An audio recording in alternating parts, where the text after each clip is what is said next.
नमस्कार, मैं हूं आशीष चित्रांशी और आप देख रहे हैं द न्यूज लॉन्चर। परसों देर शाम जब ममता बनर्जी सोनिया गांधी के साथ उनके आवास पर बैठी और ये सिर्फ दो लोगों के बीच की मुलाकात और बातचीत थी। ममता बनर्जी और सोनिया गांधी, इनके रिश्ते आज के नहीं हैं, ये 80 के दशक के रिश्ते।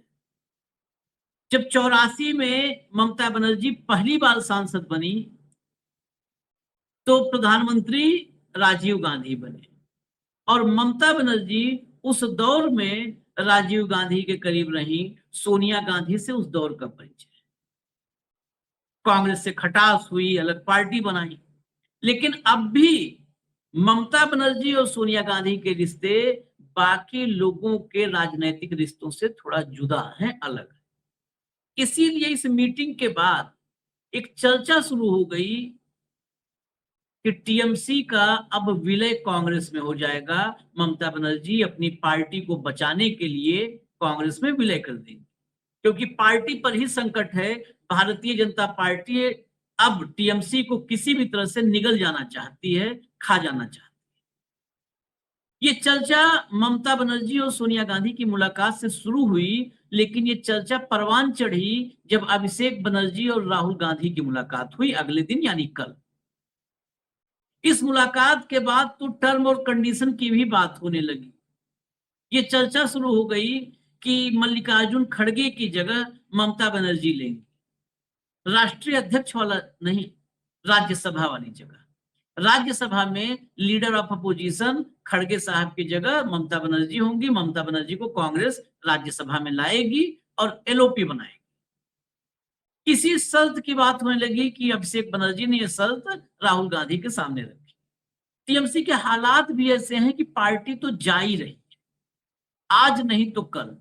देखिए, बहुत सारे तर्क तमाम सांसद रख रहे हैं, खासकर जो सांसद ममता दीदी के साथ हैं, चाहे वो कल्याण बनर्जी हो, चाहे सौगत राय हो, चाहे कीर्ति आजाद हो, चाहे सुदीप बंदोपाध्याय हो। हालांकि सुदीप बंदोपाध्याय पर भी अब संदेह पैदा किया जा रहा है।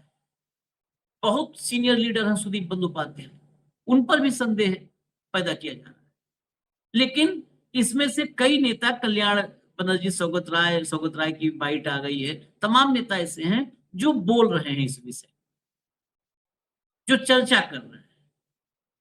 वो सब कह रहे हैं कि नहीं, टीएमसी में बगावत है तो छोड़ के जाओ, बीजेपी में मर्ज कर जाओ। कानून ऐसा कहता है, नियम ऐसा कहता है।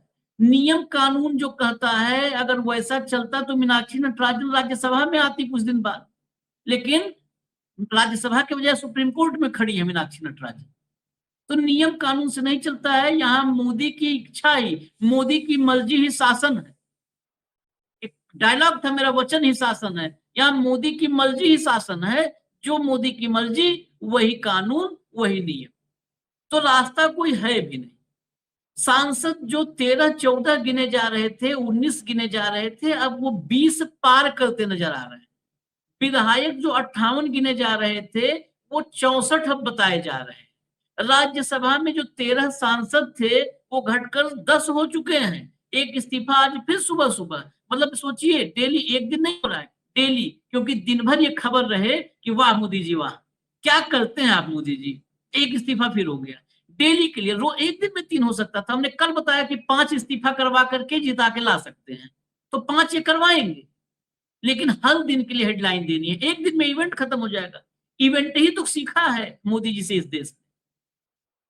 तो इन हालातों में क्या इशारा है, कांग्रेस क्या इशारा कर रही है और टीएमसी क्या इशारा कर रही है? क्या वाकई विलय होगा?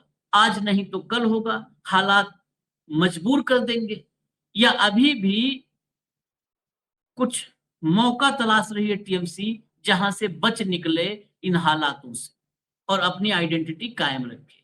बहुत सारे सवाल हैं, भाव को ले आइए, क्योंकि इस पर एक तरफा कहीं पे लिख दिया जाता है विलय हो गया, कहीं पे एकदम तय हो गया, लेकिन बहुत सारे इसमें संदेह हैं।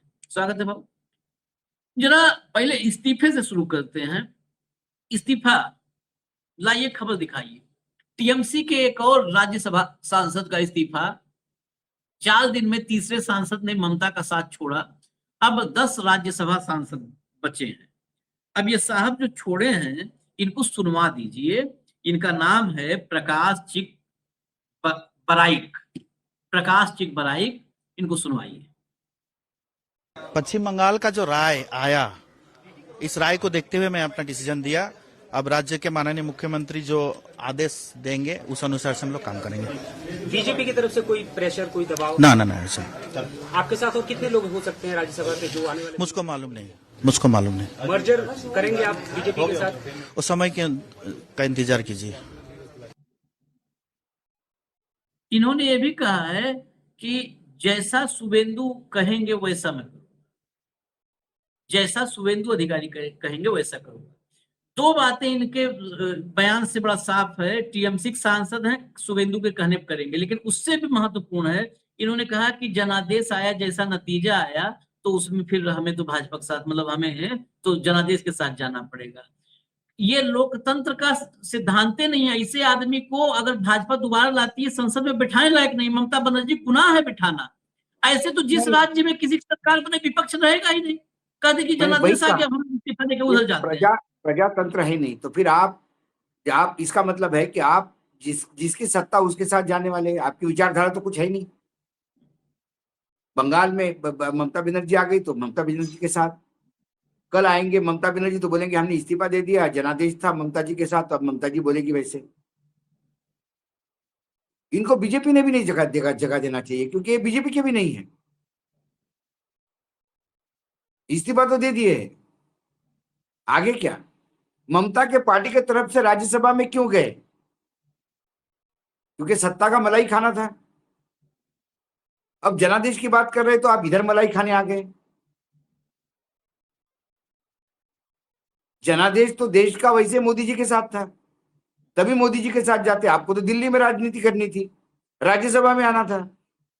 तो राज्यसभा में जनादेश के खिलाफ कैसा आप इतने साल बोलते रहे? मोदी जी जनादेश से ही बैठे हैं ना, ये बेत तो की बातें करते हैं।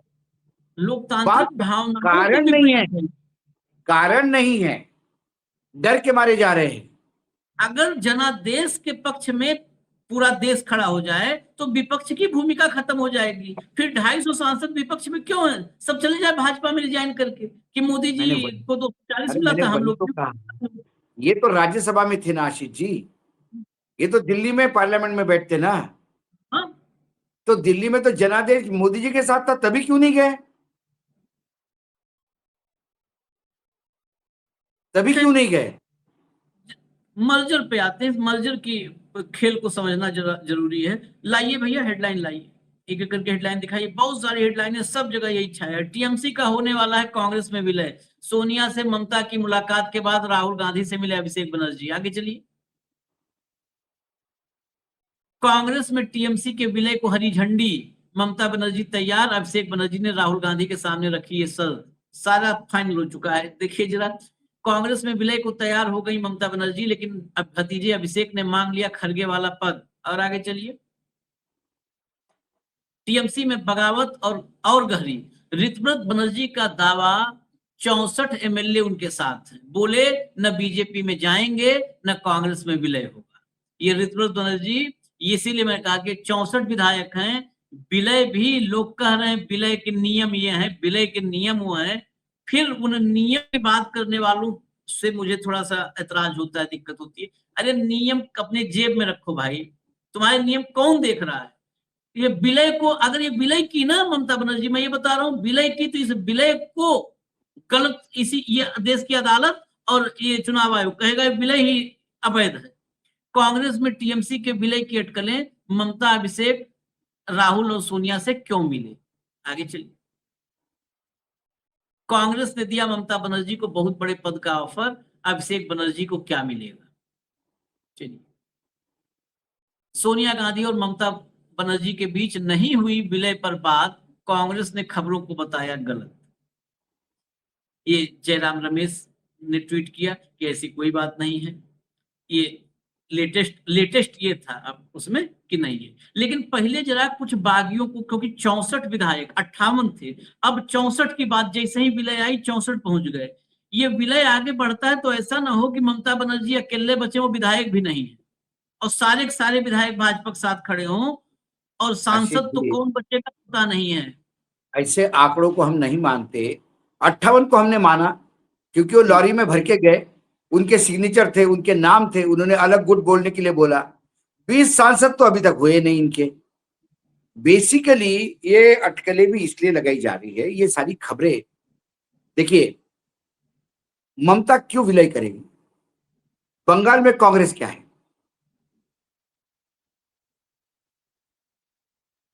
नहीं नहीं नहीं नहीं, टीएमसी ये विलय का का खेल अलग है भाऊ, विलय का खेल अलग है। मैं सॉरी फॉर इंटरप्शन। नहीं, मैं बता ये रहा विलय हूँ। विलय का फायदा, विलय का फायदा मैं एक नहीं, एक एक सेकंड, एक मैं समझ गया तुम क्या करना चाहते हो। तुम ये कहना चाहते हो कि टीएमसी हाईजैक होने के पहले ही विलय करवा दो, यही खेल हो सकता है।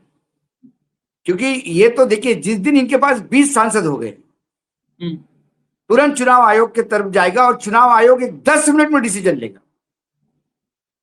चुनाव आयोग तुरंत बोलेगा, जैसे इनका एप्लीकेशन जाएगा, चुनाव आयोग पहला जो ऑर्डर निकालेगा वो ये होगा कि नाम और सिंबल दोनों फ्रीज कर दिए, अब सुनवाई होगी। और 15 दिन के अंदर वो सिंबल जो है और नाम बागी गुट को दे देगा। ममता के लिए बोलेगा आप टीएमसी ममता, या टीएमसी जैसा शिवसेना के लिए बोला शिवसेना उद्धव ठाकरे, उद्धव बाला साहेब ठाकरे यूबीटी, या राष्ट्रीय राष्ट्रवादी कांग्रेस शरद पवार एसपी, नया चिन्ह ले लो, नया कुछ करो। फिर ऑफिसेस, फिर फंड, फिर बैंक अकाउंट्स, ये सारी चीज होंगे। इनके पास वो 20 हो नहीं रहा है, इसलिए छटपटा रहे हैं। तो ये कुछ लोग ये भी सोचते हैं, जो मैंने कुछ पत्रकारों से बात की, वो बोला कि यदि टीएमसी ही खत्म हो जाए तो ये फिर क्या करेंगे, क्या मांगेंगे? क्योंकि पार्टी विलय हो गई कांग्रेस में। जो पार्टी विलय होगी उसका सिंबल भी फ्रीज हो जाता है, फिर तो इनको सिंबल भी नहीं मिलेगा। जो गुट बचा हुआ है उनको, इनको नया कुछ करना पड़ेगा। इसमें जिस ये बात एक, को मैं कहना चाह रहा हूँ उस बात को प्लीज आने तो दीजिए आप। हाँ ये 20 बोलिए। 22 की संख्या विलय के बाद, अगर विलय से पहले इनकी मान्यता नहीं होती है तो विलय के बाद ये 2/3 कैसे इकट्ठा कर पाएंगे? विलय के बाद 100 कांग्रेस और एग्जैक्टली 28, 128 का 2/3 होगा भाऊ। सारा दो, खेल ही खत्म हो जाएगा विलय के बाद। एग्जैक्टली दो, इसीलिए तो। लेकिन सवाल यह है कि विलय करना ये ममता के लिए ये एक आत्मघाती कदम भी हो सकता है, क्योंकि कांग्रेस में विलय होने के बाद ममता को कितनी तवज्जो मिलेगी। आज तो ठीक है, ममता ममता हो रहा है, एक बार कांग्रेस में विलय होने के बाद क्या फिर ये जो स्लीपर सेल बैठे हुए हैं, जो लुंगी गैंग पूरा, वो तो गलाने के लिए बैठा हुआ है। फिर वहां जिला नहीं, अध्यक्ष के अपॉइंटमेंट को लेकर जो फ्रस्ट्रेशन शुरू होंगे। हाँ, ये तो आपका बिल्कुल सही है कि यदि 100 के साथ 28 मिल जाते हैं। देखिए, अभी तो ये सिर्फ लिस्ट दी है, और लिस्ट भी नहीं दी है अभी। ये जो बागी होने वाले, इनको इस्तीफा ही देना होगा। 28 में से 14 भी छोड़ के जाते हैं तो इनकी इस्तीफा ही देना पड़ेगा फिर विलय होते ही। राज्यसभा वाले इस्तीफा दे दे के चुन के आ सकते हैं, लेकिन जो इस्तीफा देंगे उनका क्या? उनके लिए संकट हो जाएगा।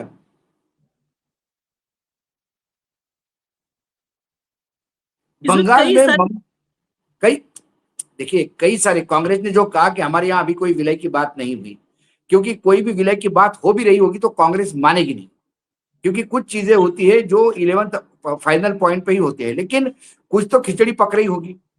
ऐसी तो बात नहीं है कि अलग अलग मीटिंगें लगातार हो रही है। इंडिया गठबंधन को लेके तो नहीं होगा, इंडिया गठबंधन के लेके जो होना था हो गया।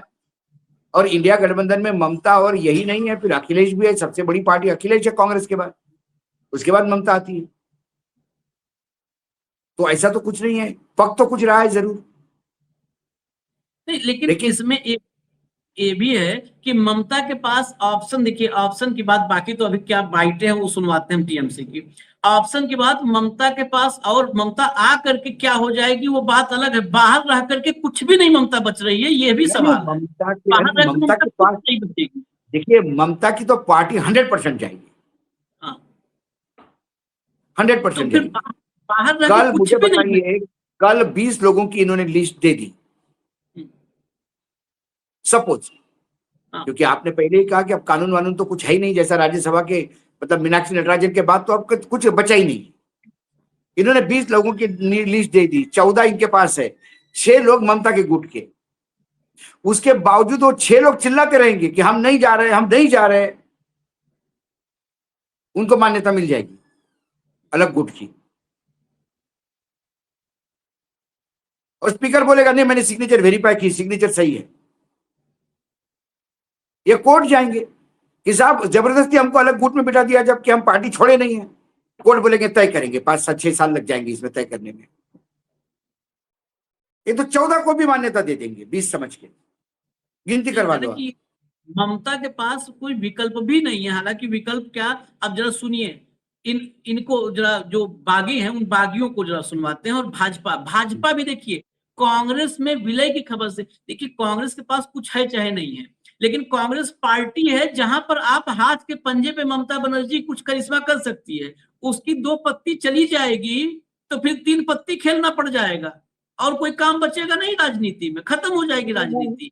जरा सुनिए, भाजपा के एमपी हैं, चलाइए। अगर ये खबर सच है तो मैं ऐसा मानता हूं कि जिस कांग्रेस के छोड़ करके ममता बनर्जी ने टीएमसी बनाई थी, और आज अगर उनको कांग्रेस के साथ विलय करना पड़ रहा है, तो इनकी ये सबसे बड़ी विफलता है। और मैं इसको घर वापसी नहीं मानता, मैं मानता हूं कि ममता बनर्जी ने आत्मसमर्पण किया है। और माँ, माटी और मानुष के नारे से जिस पार्टी का जन्म हुआ था, अब वो पार्टी जो है कांग्रेस के विचारधारा के साथ जो है आत्मसमर्पण कर रही है। और लेकिन एक बात अगर आप व्यक्तिगत तौर से पूछेंगे तो मेरे ख्याल से मुझे ऐसा भी लगता है ये दोनों पार्टी कांग्रेस और टीएमसी में बहुत समानताएं हैं। पहली बात, टीएमसी ने पश्चिम बंगाल को लूटा, कांग्रेस ने देश को लूटा है। और टीएमसी और कांग्रेस इन दोनों की सोच हमेशा देश विरोधी सोच रही है, और दोनों ही घुसपैठ के पक्ष में हमेशा खड़े रहे, देश के विरोध में खड़े रहे। और उससे भी मज़ेदार बात यह है कि ममता दीदी के पास जूनियर पप्पू है और सोनिया जी के पास जो है सीनियर पप्पू है, तो बहुत समानताएं भी है। तो लौटा दो इनको, सारे मजेदार बात ये बता देंगे तो सबसे बड़ी बात है इन पे, इन्होंने कहा कि ये ममता का सरेंडर है। तो क्या बीजेपी ने महाराष्ट्र में शरद पवार के पार्टी के एनसीपी के साथ करप्ट, सबसे करप्ट पार्टी के साथ जाके सरेंडर किया? सबसे करप्ट पार्टी तो वही बोल रही थी। क्या बीजेपी ने पीडीपी के साथ समर्पण किया? क्या बीजेपी ने जिसको नीतीश को गाली दे रहे थे ये, उसके साथ समर्पण किया, या नीतीश ने बीजेपी के साथ समर्पण किया? सवाल ये है। कई चीजें हैं। समर्पण तो फिर ममता इसका भी है, तुम्हारी उमा भारती जी का। उमा भारती जी ने अलग पार्टी बनाई थी, बाद में वो कांग्रेस बीजेपी में विलय कर दी। तो क्या कल्याण सिंह का भी है, किसने किसके साथ समर्पण किया? येदुरप्पा ने अपनी पार्टी बनाई थी, उसने वापस कर दी, तो वो समर्पण नहीं था क्या? दूसरी बात है, इन्होंने लूटा, ठीक है, ममता ने लूटा, लेकिन ममता के लूटोरों के सेनापति आपके मुख्यमंत्री है। ममता ने तो कभी, ममता के ऊपर तो एक आरोप भी नहीं लगा, या अभिषेक के ऊपर एक आरोप नहीं लगा, ना कोई वीडियो आया। वीडियो तो शुभेंदु अधिकारी का आया जो आपके मुख्यमंत्री हैं। देश को कांग्रेस ने लूटा, बिल्कुल लूटा, सही कह रहे हैं आप, आपकी बात मान लेते हैं। लेकिन आसाम में उस लूट के सूत्रधार कौन थे? वो आपके मुख्यमंत्री है अभी, उसका क्या जवाब देंगे? महाराष्ट्र को लूटा, बिल्कुल लूटा, 17,000 करोड़ का सिंचन घोटाला, उसके सूत्रधार कौन है अभी? आपके उप मुख्यमंत्री हैं। उनके पास पप्पू है, एक पप्पू, बड़ा senior Pappu, junior Pappu. Senior Pappu ने आपको नाक में दम कर रखा है सुबह से शाम तक, और आपके पास गप्पू है जो सिर्फ गपोड़ी देता है, गप पे गप सुनाता है। वहां तो 2 ही पप्पू हैं, आपका गप्पू, दोनों पप्पू भारी है भाई। आपका गप्पू हाँ, देश पे भारी है, देश पे भारी है भाई, देश पे भारी है वो गप्पू। चलिए आगे जरा अगला लाइए, अगला।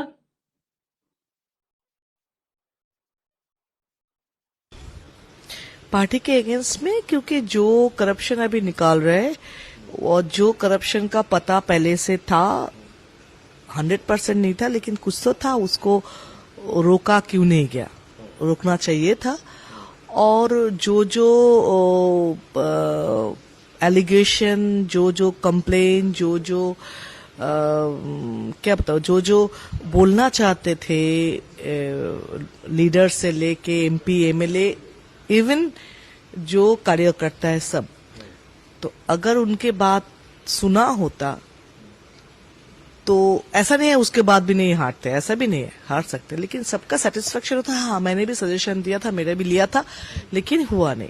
लेकिन अभी किसी का सजेशन नहीं लेके जो डिसीजन लिया हुआ उसमें गलत हुआ, तो जिसका डिसीजन लिया है उनका रिस्पॉन्सिबिलिटी तो ये तो होता है ना। मतलब नॉर्मली लॉजिकल तो बात वही बोलते।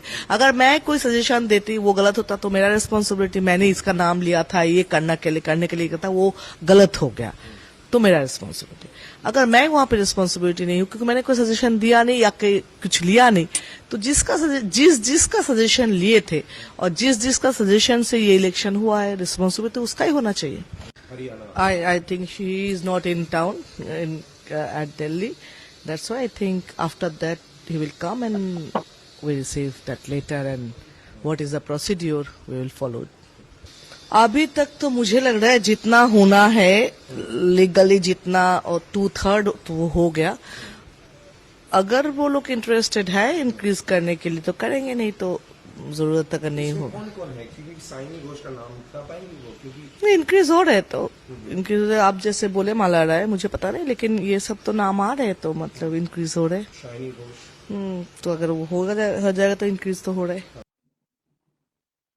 ये शताब्दी राय हैं जिनके घर पर मीटिंग हुई थी। शताब्दी राय को राजनीति में लाना, हाथ पकड़ना, खड़ा करना और हर मुसीबत में साथ रहना, ये ममता बनर्जी ने उनके साथ किया था। और वायर के साथ एक इंटरव्यू में वो बहुत महत्वपूर्ण है। शताब्दी राय ने कहा, इसी से आप समझ लीजिए इस देश की, इस पूरे घटनाक्रम की सच्चाई एक लाइन में है। शताब्दी राय ने कहा जो मैं कर रही हूं राजनीतिक रूप से सही है, लेकिन भावनात्मक और नैतिक रूप से मैं गलत हूं। अगर कोई ये कह दे तो उससे बड़ा पाप का स्वीकारोक्ति कुछ नहीं हो सकती है। भावनात्मक और नैतिक रूप, यानी मैं एथिकली गलत कर रही हूँ, नैतिक रूप से मैं गलत हूँ, और ये संसार नैतिकता पर कहा जाता है चलना चाहिए। ये अनैतिक लोगों का जमावड़ा कहाँ हो रहा है? नरेंद्र मोदी के पास। भाई 2014 में नैतिकता कहाँ रहे बची है आशीष जी? 2014 के बाद नैतिकता को तो देश निकाला न कर दिया, तड़ीपार हो गया नैतिकता। परंपरा और नैतिकता ये दोनों चीजें तड़ीपार हो गई है, देश बाहर हो गया, देश निकाला हो गया उनका। अब अनैतिकता ये ओटीपी रह गया है, सत्ता में रहने का, सत्ता के पास रहने का। अनैतिकता चाहे फिर भ्रष्टाचार हो, चाहे व्यभिचार हो, चाहे दुराचार हो, ये ओटीपी हो गए हैं सत्ता के साथ रहने के। तो कम से कम उसने ये तो कहा कि मैं अनैतिक काम कर रही हूं। चलो इतनी तो कम से कम बचा है, शर्म बची है कि उसने कहा कि भावनात्मक और अनैतिक काम मैं कर रही हूं। तो जब बीजेपी में वो जा ही रही है तो अनैतिक काम कर रही है, तो वो समझ रही है कि अलीबाबा 40 चोर के बीच में यदि जाएगी तो चोरी कहलाएगी। शताब्दी ने साबित कर दिया कि जितने जा रहे हैं सब अनैतिक काम कर रहे हैं। और आशीष जी सभी है, मानना उसको है कि आप लोकसभा से इस्तीफा देके तू 2/3 अलग गुट, क्या किस बात का भाई? मैं मानता हूं कि चुनाव के पहले तो कुछ बोलते, चुनाव के पहले दीदी दीदी करते हुए जबान नहीं थकती थी, नतीजा आते से बदल गए। इसका मतलब तुम थे ही गद्दार। बुरे समय भागने वाले कौन होते हैं? सब गद्दार। जब जहाज डूबने लगता है तो सबसे पहले चूहे भागते हैं, और जहाज का कप्तान जो होता है वो जहाज के साथ जाता है। ऋतव्रत को सुनवाते हैं। ऋतव्रत बनर्जी जो 58 से 64 का नंबर बता रहे हैं और विलय की खबर सुन के सबसे ज्यादा बौखलाए हुए हैं। ये विलय की खबर बिल्कुल बौखलाए हैं, कह रहे हैं विलय कैसे हो जाएगा, हम नहीं विलय होने देंगे कहीं। चलाइए बंगाली में। আমরা তো এখানে তৃণমূল কংগ্রেস, আমরা তো মিশে যাচ্ছি না, কিন্তু আমরা রয়েছি তো তৃণমূল কংগ্রেস। মানে আমি এখন সংখ্যাটা, এখন এগুলো তো সেপারেট চিঠি করতে হবে, করব। সংখ্যাটা 64 পেরিয়ে গেছে, কালকে বলবো হয়তো 65, কাল যখন সেই এমএলএ আসবেন তখন বলবো 65। স্বাভাবিকভাবে আমরাই তো তৃণমূল, কে কোথায় কার সঙ্গে দেখা করলো আমরা কি বলবো? মিশে যায় কংগ্রেস আর তৃণমূল, তখন কি হবে? আমরা মিশছি না, আমরা কংগ্রেসের সাথে মিশছি না, দায়িত্ব নিয়ে বলতে পারি। আমাদের পরিষদীয় দল আমরা এবং আমি এমপিদের যাদের সঙ্গে কথা হয়েছে তারাও কংগ্রেসের সঙ্গে মিশছেন না, এটাও আমি তাদেরটা তারা বলবেন, কিন্তু এটা আমি শুনেছি তারাও মিশছেন না। তো সংখ্যাগরিষ্ঠ এমপি কংগ্রেসের সাথে মিশছেন না, সংখ্যাগরিষ্ঠ এমএলএ, সংখ্যাগরিষ্ঠ মানে কি এখন তো সংখ্যাটা উত্তরোত্তর বৃদ্ধি পাবে, তারাও মিশছেন না। এরপরে হচ্ছে জেলা পরিষদও তো বহু জায়গায় তারা যারা আছেন অনেকের সাথে কথা হলো, কেউ মিশছেন না, মিউনিসিপ্যালিটি কেউ মিশবে না। তাহলে কংগ্রেসের সাথে মেশার প্রশ্নটা উঠছে কোথায়? কে ইন্ডিভিজুয়ালি কি করেছেন সে নিয়ে তখন কি আপনার আলাদা প্রতীকের জন্য লড়াই যাবে? সেগুলো কাল কি হবে কালকে বলবো। আপাতত আজকে যা আছে এইটুকু বলতে পারি, আজকেরটা বললাম। এই যে আমি তো জানি কালকে আসবেন। ये साफ करें कि नहीं मिल विधानमंडल को ही पार्टी समझ बैठे, विधायकों को ही पार्टी समझ बैठे कि मेरे पास 64 है तो मैं ओरिजिनल टीएमसी राजनीतिक दल ऐसा नहीं होता। राजनीतिक दल संगठना से लेकर सांसद, संगठना, कारपोरेटर, ये सब में होता है। तो ये अभी तो अबर्शन के लेवल पे है, वोट तो बैठ जाएगा, नया नामाकरण लेना पड़ेगा, नया पार्टी रजिस्टर करनी पड़ेगी या विलय करना पड़ेगा किसी राजनीतिक दल में, क्योंकि दल बदल कानून जो है वो आपको विलय करने के लिए बोलता है। ये ओरिजिनल टीएमसी बनेगी भाऊ, वो सही बोल रहा है। ओरिजिनल टीएमसी यही बनेगी, यही ओरिजिनल टीएमसी होगी। विलय करने की कोशिश भी नाकाम। ये जो आज बयान आ रहे हैं कि विलय नहीं होगा, मुझे लगता है इसी बात के लिए आ रहे हैं कि कहीं ऐसा ना हो कि मतलब आधे पे ही, आधे से कम पे, 2/3 छोड़िए, आधे से कम पे ही नई पार्टी की मान्यता दे दी जाए। हो सकता है इसको डिले करने के लिए कहा जा रहा हो कि नहीं हम विलय नहीं कर रहे हैं।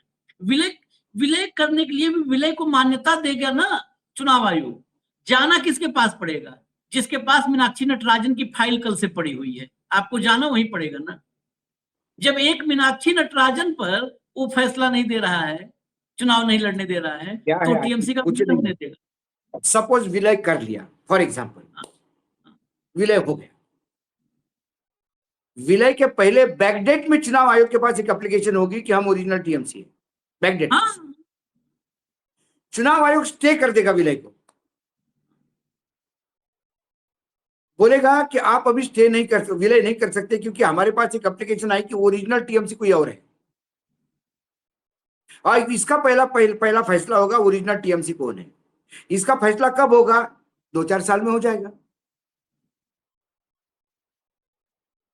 4 साल तक आप अपने 28 लोगों को बचा के रखिए, 28 में से 14 गए, बाकी 14 को बचा के रखिए। जिस दिन वो 20 हो जाएंगे उस दिन 20, और इधर विधायक दल तो ऑलरेडी टूटा ही है मेजर 2/3 में, 2/3 में जिस दिन 19 हो जाएंगे उस दिन चुनाव आयोग एप्लीकेशन पे सुनवाई करेगा। वो भी तब तक सुनवाई नहीं करेगा जब तक इंतजार करेगा।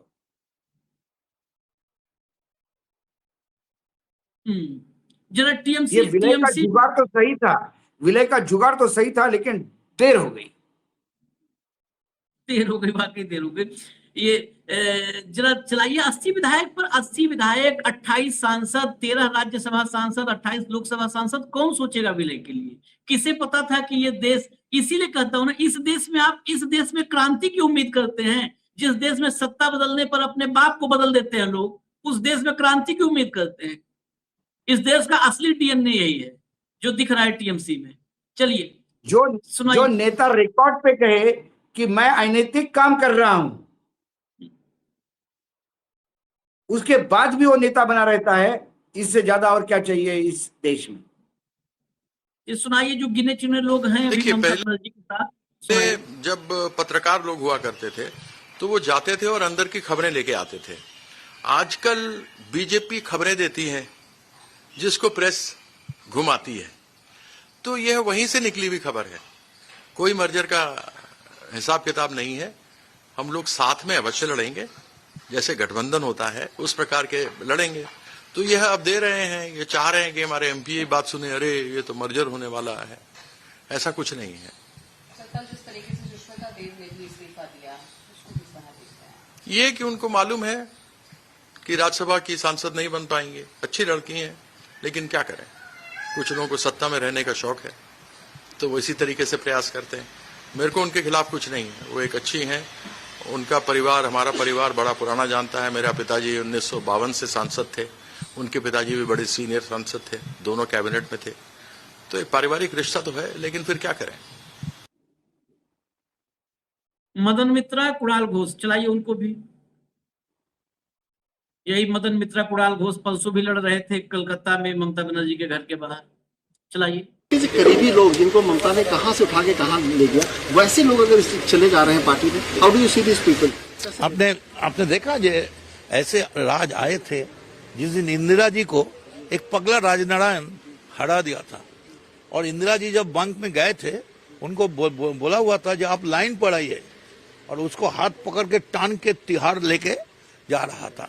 उसका बाद क्या हुआ आप लोग को मालूम है ना, 1:1।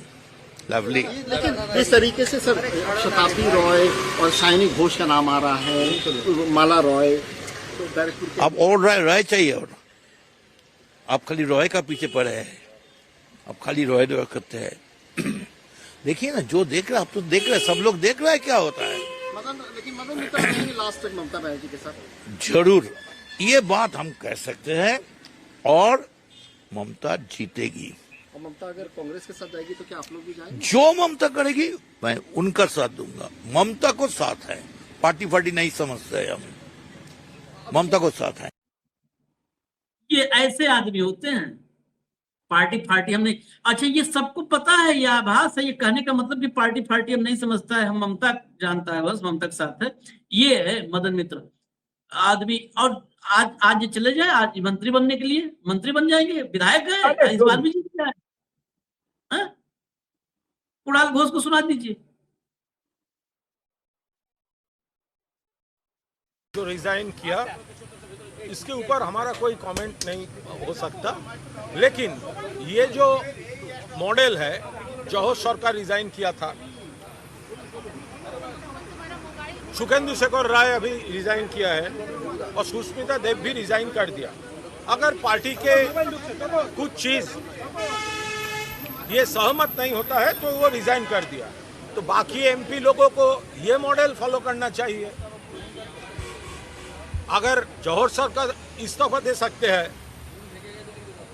अगर सुखेंदु शेखर राय इस्तीफा दे सकते हैं, अगर सुष्मिता देव इस्तीफा दे सकते हैं, तो आप लोग तृणमूल कांग्रेस का सिंबल में जीतकर, ममता दीदी का कैंडिडेट होके जीतकर, तो आप क्यों कंटिन्यू कर रहे हैं? अगर आपको कुछ कहना है तो भाजपा को हाथ में, स्पॉन्सर्ड बाय भाजपा का नेता का घर जा रहा है, कभी भाजपा का चीफ मिनिस्टर आपका मीटिंग में आ रहा है, तो आप लोग इस्तीफा दे दीजिए। अगर आपका साथ मिल नहीं रहा है, अगर आपका सोच में पार्टी सही राह में नहीं है, तो जौहर सरकार जी तो इस्तीफा दे दिया था, ही रिजाइन। सुखेंदु शेखर राय थोड़ा लेट हुआ, लेकिन रिजाइंड। सुष्मिता देव रिजाइंड। तो आप लोग एमपी से पकड़ के क्यों लेक्चर मार रहे हो? छोड़ दीजिए, और आपका जो कॉन्स्टिट्यूएंसी है वहां पर एक वर्कर्स मीटिंग बुलाइए तृणमूल कांग्रेस का, उसका फेस कीजिए कि हम एंटी भाजपा वोट लेकर तृणमूल कांग्रेस के उम्मीदवार के नाते हम लोकसभा में या राज्यसभा में हम है, और लोकसभा में है, तो आज हम भाजपा का दोस्ती बनाने जाना चाहता हूं। तो वो वर्कर जो लोगों है, वर्कर लोगों को वो तो वर्कर्स मीटिंग करना चाहिए, अगर हिम्मत है तो कीजिए। जरा अभी की एक ताजा खबर भी जोड़ देते हैं। सायोनी घोष दिल्ली से कोलकाता पहुंची हैं, विजुअल्स भी हैं, विजुअल दिखा दीजिए। सायोनी घोष का नाम आना सबसे आश्चर्यजनक था, हालांकि दस्तखत सामने नहीं आए, चिट्ठी नहीं सामने आई है, लेकिन सायोनी अब तक चुप भी हैं। यही एक सबसे बड़ा संदेह पैदा करने वाला ट्विटर पर न जवाब आया, जब नाम इतने बड़े लेवल पर पूरे देश में नाम चल रहा है कि सायोनी घोष ने ममता बनर्जी को धोखा दिया है, तो सायोनी घोष की तरफ से न ट्विटर पर जवाब दिया जाना, न किसी तरह का। अभी कोलकाता पहुंचने के बाद भी देखिए निकल गई और गाड़ी में बैठ गई, कोई जवाब न दिया जाना। वो दस्तखत भले नहीं आए हैं, लेकिन देर सवेर गिनती हो गई है या हो रही है पूरी, ये लगता है, क्योंकि जवाब आता नहीं तो सयानी घोष जैसे लोग तो खुला खुल्लम बोलते। मैंने एक हमारे दिल्ली का एक नौजवान साथी इंटरव्यू किया था, क्या बोला था सयानी घोष ने कि वो राघव चड्ढा था, वो सवाल किया था कि राघव चड्ढा जैसा, का वो चड्ढा था जो चड्ढी हो गया, हम नहीं है, हम नहीं जाएंगे कहीं भी, हमारे पास एक साड़ी और एक चप्पल वाली ममता दीदी है, मुझे कोई खरीद नहीं सकता है। और वो सयानी घोष का नाम पूरे देश में चल रहा है और वो मुंह पे टेप लगा है, यही संदेह पर्याप्त करता है। जब आप पे आरोप लगते हैं, ये सिर्फ जब हवा उड़ती है कि आप ज्वाइन कर रहे हैं तो आप पूरी ताकत के साथ ममता से खड़ी है। आज सबदूर पूरा देश कह रहा है और आप चुप है, इसका मतलब आपको भी मालूम है कि आप अनैतिक काम कर रही हो, विश्वास तोड़ रही हो, भावनात्मक रूप से आपने बहुत गलत किया है, इसलिए आपके पास चेहरा नहीं है बताने को, इसीलिए आपको किसी से बोलने की बात नहीं हो रही है। क्या बोलेगी, क्या हिम्मत करेगी? कल तक ममता दीदी के साथ खड़ी थी, एक चप्पल एक साड़ी वाली, आज कैसी क्या चड्डी हो गई, चड्डी के साथ कैसी खड़ी है? उन्हीं की भाषा में बोल रहा हूं मैं महिला होने की वजह से कोई अपमान नहीं कर रहा हूं। उन्होंने चड्डा को बोला था कि ये चड्डी हो गया, मतलब बीजेपी हो गया, निकर हो गया, निकर बोलते हैं उसको, क्योंकि पहले संघ में वो निकर पहनते थे, आजकल फुल पैंट पहनने लगे। जब से मोदी जी की सरकार आई उनको भी लगा फुल पैंट पहनना चाहिए, कुछ दिनों के बाद रेमंड भी पहनने लगेंगे तो आश्चर्य नहीं होगा कि पैसा इतना आ रहा है। तो आज चुप है बिल्कुल, नहीं तो ऐसे टाइम पे तो वोकल होके कहते, कौन कहता है भाई?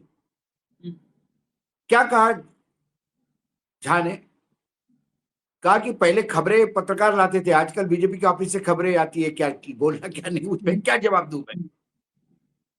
कोई विले नहीं हो रहा है, बोल दिया ना।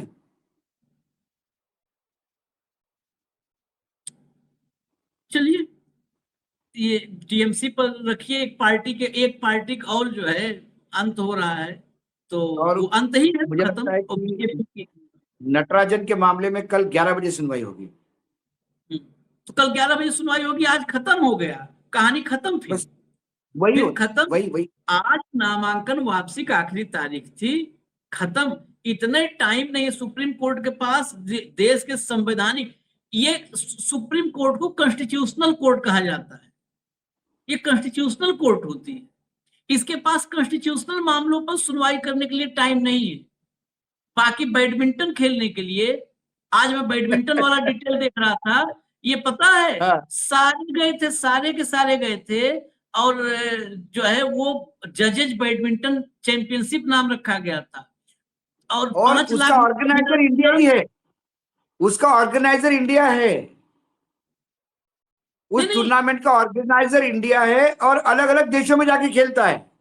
विधि ऑर्गेनाइजर इंडिया है, खिलाड़ी भी ऐसा नहीं है कि ब्रिटेन के जज खेलते, भारत के बार एंड बेंच, मतलब जज और वकील, इनको खेलना था। भारत सरकार ने जजों को वैकेशन टैक्स पेयर्स के पैसे से दिलवा रहे हैं। पिछली बार बैंकॉक में हुआ था, इस बार फिर एक बार दिल्ली में हुआ, फिर उनको लगा होगा इंडिया में क्या, हम तो दिल्ली में रहते, इस बार इंग्लैंड में हुआ, अगली बार ऑस्ट्रेलिया में होगा, फिर जापान में होगा, स्विट्जरलैंड में होगा एक दिन। ये पेड हॉलीडेज है गवर्नमेंट की तरफ से। एक एक जज के ऊपर नहीं बोलते तो भी 25 लाख रुपए खर्चा हो गया होगा, आना जाना, वहां रहना। इंग्लैंड बहुत महंगा है भैया, सबसे महंगा है यूरोप में इंग्लैंड। टैक्स पेयर्स के पैसे मौज उड़ा रहे, ये सब भी कहे अकेले काहे देश की चिड़िया उड़ाएंगे मोदी जी, ये भी चिड़िया मार रहे हैं सब पूरा देश को चिड़ीमार बना दिया। अब विदेश यात्रा पे मोदी जी लोगों को बोलते कि आप मत जाओ, और खुद करोड़ों रुपए खर्चा करके जजों को भेजते, जिसका आउटपुट कुछ नहीं। इतना हिपोक्रेट आदमी धरती नहीं होगा। हिपोक्रेट का हिंदी में जो सुना हूं लोगों से बताते, जो लॉ मंत्री है वो लॉ मंत्री धोती पे खेल रहा है बैडमिंटन। नहीं, इतना हिपोक्रेट, कहा कोई विदेश न जाए, आगे की लाइन नहीं बताया कि अब सिर्फ वही विदेश जाएंगे जिनको हम सरकारी पैसे पे उड़ाएंगे, जाओ उड़ाओ पैसा। जज देश नहीं जा रहा है। अच्छा सुनिए, ढकोसला सुनिए, इस न्यायपालिका को अब डंक के चोट पे बोलना पड़ेगा। ये ढकोसलेबाज साइकिल से आ रहे हैं आज जस्टिस मोदी जी की अपील, एक जज साइकिल से आ रहा था और लंदन बैडमिंटन खेलने जा रहा है। हे भगवान, तू इधर गाड़ी में ही आ, नौटंकी मत कर। साइकिल से बैडमिंटन खेलने चले जाते। पूरा देश को सर्कस बना दिया, पाखंडी, हिपोक्रेट, हिंदी में दोगला बना के रख दिया। इन सब ने दोगला बना के रख दिया पूरे। साइकिल पे आए, हेडलाइन बनी, ये सब यहाँ के टुटपुजिए जो अखबार वाले सब छापे, फलाने जस्टिस साइकिल पर आए। अब नहीं बता रहे सब कि वो हवाई जहाज पर बैडमिंटन खेलने गए हैं, चिड़िया मारने, हवाई जहाज में बैठ कर।